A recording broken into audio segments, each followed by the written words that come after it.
これからの日本はどうなると見ていますか？やばいんじゃないかなと思うんですよね。やばいんじゃないかなは、このやばいんじゃないかなという状況を多数派の日本人が理解していないということなんですよ。やばい状況その1、日銀が政策金利を 0.5 から 0.75 に上げたのですが、円安になりました。これはなんでかっていうと、本来利子を上げると、その分日本円を持ってた方が利率が上がるから得するよねとなるんですが、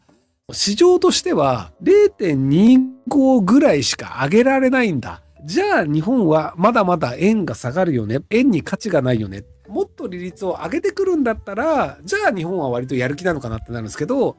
日銀やる気ねえじゃんっていうのが明確になったので、じゃあこれはもうそれ以降1年に 0.5% くらいしか上げられないので、じゃあ来年の春ぐらいまでは利率を上げるとかって難しいよねと。いきなり為替介入ってのもないよね。じゃあ円安でいいよねっていうので、円安が進んでしまいましたと。そもそも物価高がよろしくないっていうので、物価高対策、円安対策のために利率上げたんですけど、結果としてこの程度しかできないよねっていう足元見られちゃったんですよね。でいくと来年に 1% とか 1.25% とかにして、どれぐらい耐えられるかっていう問題と、あと長期金利めちゃめちゃ高いんですよね、今。長期金利が半年で 2.1 だから 0.6% ぐらい上がってるんですよ。アメリカみたいな 3.5% 政策金利の国が 4.1% に上がりましたとかっていうのであれば、まあまあそれぐらい上がるようなんですけど、もともと1.5 とかから 2.1 に上がってるわけで、なので4分の1ぐらい増えてるんですよ。そこの上昇率たるやすごいよねって話なんですけど、この上昇の速度がめちゃくちゃ速くて、1週間でね、0.1% とか動いてるんですよね。10年金利っていうのは固定金利と連動するので、マンション借りてる人とかっていうのが、もともと 1.6 ですみたいな人が 0.5% まで上がりましたっていうので、0.5% 長期金利が上がると、国債の金利の負担額がどれぐらいかっていうと、だいたい年間5兆円ぐらいの国債の金利負担が増えるんですよ。頭のよろしくない人だって言って、別に国債の金利なんて日本銀行がひたすら円をすればいいだけなんだから、誰も負担がないじゃないかと考えるんですよ。じゃあ5兆円分円をするということは、より5兆円分多くの日本円というのが世に出るので、結果として日本円を受け取りたくない人が増えるので、国債でいくと金利は上がるし、円安になるんですよ。要するにその日本円が欲しいっていう人が増えれば増えるほど円は高くなる。日本円いらねえよっていう人が増えれば増えるほど円が安くなると。この構造っていうのは経済詳しい人みんな分かってるんですよ。なので、今経済に詳しくてある程度投資ができる人って、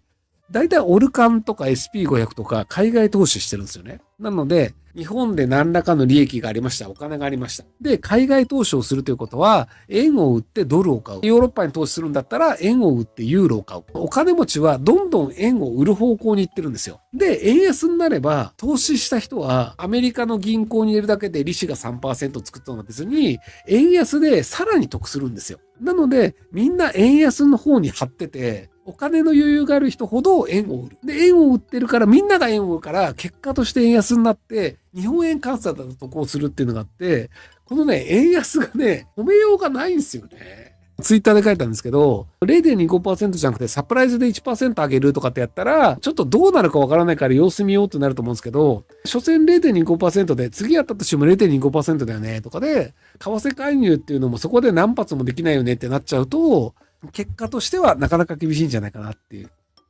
円キャリートレード、アメリカと日本の金利の差があるから円安になるんだって言っている人たちというのがいたんですけど、これも一部は合ってると思うんですよ。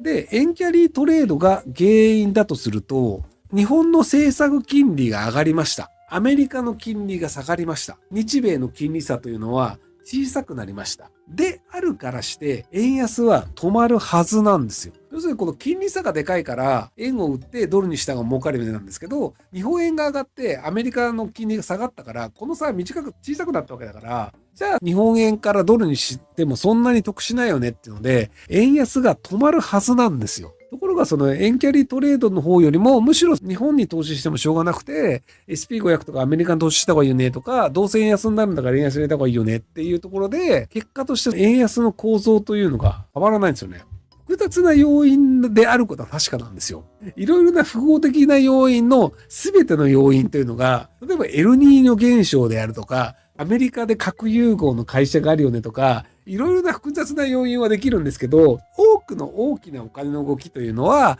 ある程度この要因だよねというのでいくと、残念ながら円キャリートレードっていうのもあるんですけど、日本がこの先伸びないよね。アメリカに投資した方が儲かるよね。さらにみんながそう思ってるから、円安になるよねというところで動くお金が大部分であるという話なんですよね。日本の人口が増えてるんだったらいいんですけど、日本の人口って毎年90万人ぐらい減ってるんですよ。80万人か。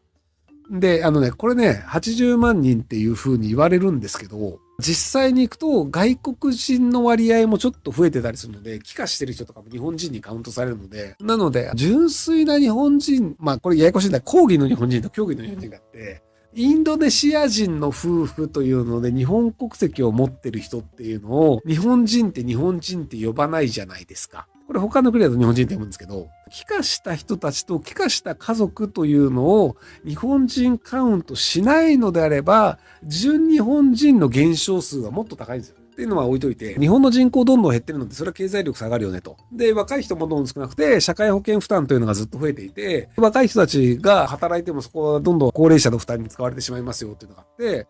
どっか地方の公務員のボーナスを下げて、で、その代わりにその地域の高齢者のバス無料券配るみたいなことを言い出した表示してあるんですよね。っていう感じで、そもそも日本国内の経済成立してないよねっていうので、でも積極財政だって言って、今回の補正予算120兆円 ?140 兆円だっけっていうので、実際に国債を30兆円ぐらいするんですよね。また30兆円っていうのは、どこから借りてくるわけでもなくて、日本国債をすります。で、それ引き受けを日銀がやりますってなると、やっぱ円の量が増えちゃうんですよ。で、これをずっと続けるんだろうね、日本はっていうのは、世界中のお金を使ってる人たちっていうのは思ってるので、なので来年の予算の時も責任のない積極財政を続けると思うんですよ。結局ある程度積極財政を続けるとしても、どこかでキャップを作るんだろうっていうのを高市政権になった時に期待した人多かったと思うんですけど、残念ながらキャップはなく、とりあえず予算を決めました。で、この部分国債すりますっていうので、GDP がどれぐらい増えるから、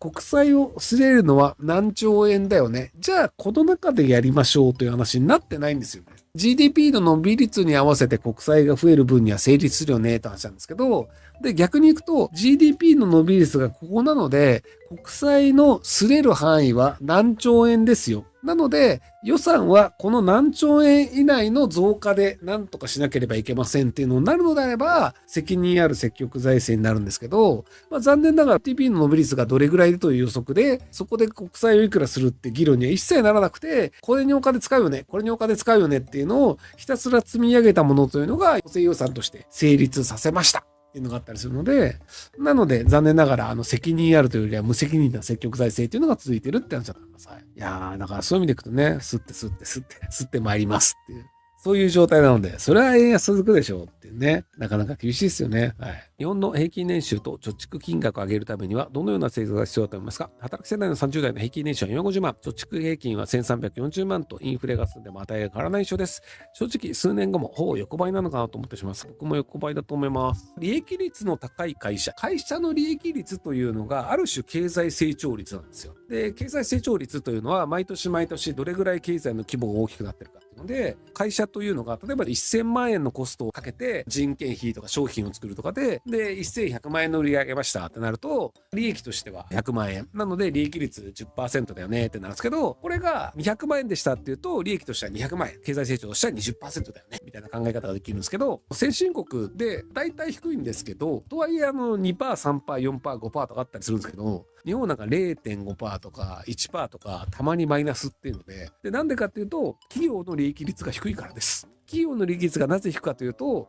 どちらかというとコストカットができないというのが結構大きいんじゃないかと思っていて、首を切ることができないですよね。例えばじゃあ今って AI というのが盛んになりましたと。ここの部分って人がやらなくてもいいよね。AI で任せられるよねみたいなのがあったとしても、日本の会社ってその部門の人の首切れないんですよね。アメリカとかだともう会社ごと潰すとか、その部分なくします、はいリストラみたいなのやったりするんですけど、日本は残念ながらそれができないという法律体系になってるので、なので事業として立ち行かなくなった部門の社員をクビにするというのを合法にするという形の労働法を変えない限りはそこら辺は変わんないんじゃないかなと思います。結果として会社に頼らず副業でなんとかしようみたいになるんですけど、副業とか中小企業って増えれば増えるほど利益率下がるんですよ。個人でできることっていうのは個人の能力ってそんなに変わんなくて、で大企業ってなんで利益率高いかっていうと、めちゃめちゃ大きな資本をかけてめちゃめちゃ優秀な人たちが寄ってたかってものを作るので、他の会社で作れないものを作るんですよ。例えばじゃあ個人事業主で自動車を作ってください。不可能じゃないですか。でもトヨタという会社が莫大な金を使い、車をデザインし、材料を他の会社に作らせ、で、それを集めて、ロボットが車を組み立て、それをタンカーに乗せて輸出をして、ボロ儲けをするわけですよ。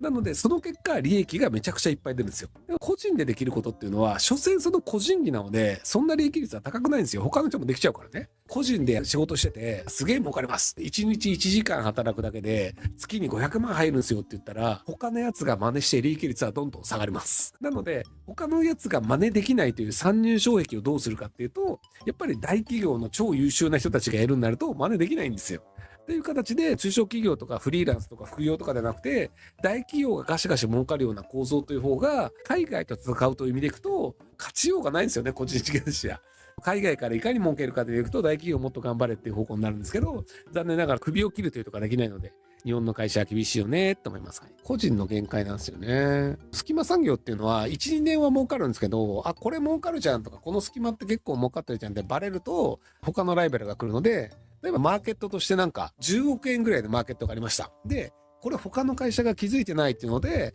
個人でやってて、じゃあ売上10億円やったすげえってなるんですけど、ここなんか儲かってそうじゃんっていうので、ライバルが3人入ってくると、3億円まで下がっちゃうみたいな。ご視聴ありがとうございます。今回の動画はこちらからの切り抜きになります。ひろゆき LINE スタンプ好評発売中です。概要欄に購入リンクがあるので、そちらから購入できます。よろしくお願いします。